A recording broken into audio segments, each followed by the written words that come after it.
Alrighty guys, I know it's been quite a while. I don't know if I showed you pictures of the bee when I was done with it. I actually got another thing for the bee. I got it half painted, but this is what the bee looks like. I don't know if I made a video on it or not, but yeah, it's completely rebuilt.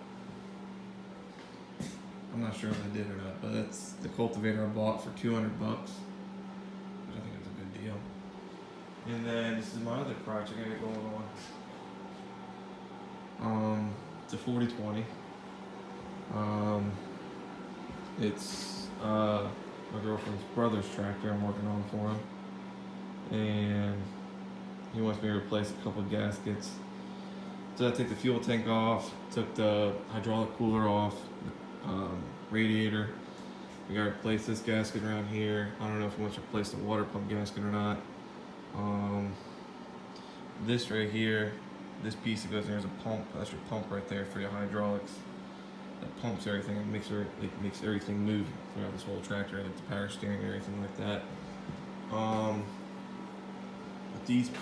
that piece was really loose. They were just gone. The rubber garments, I think they were supposed to be rubber. They're as hard as a rock.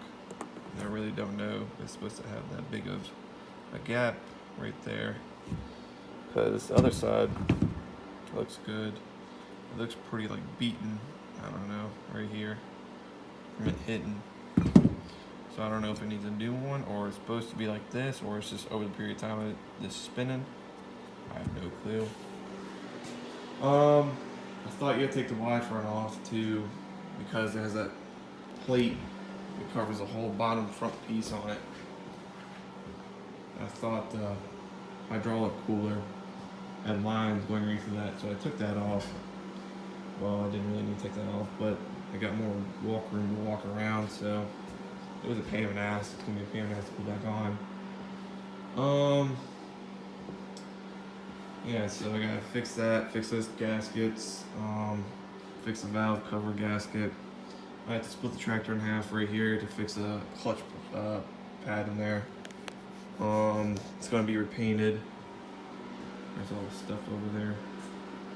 It's been a nightmare. I have to work also on the injection pump,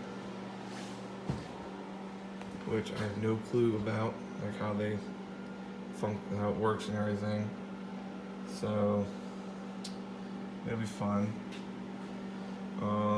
That's pretty much it. I got to repaint the whole thing too before it starts snowing, or it starts snowing before it gets even colder. So it's pretty easy with this. It's literally have the front cover, take the fuel tank off, undo these bolts, take the front nose piece off, disconnect the lines, everything was right there. It's hardest taking the Y front off, and then disconnect the radiator lines, and then everything's right there. Pretty much, yeah, that's all I got going on right now. The 3010's got a new tire on it.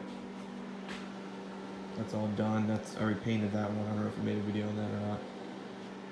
So, yeah, I'll keep y'all updated on this thing. So, peace out.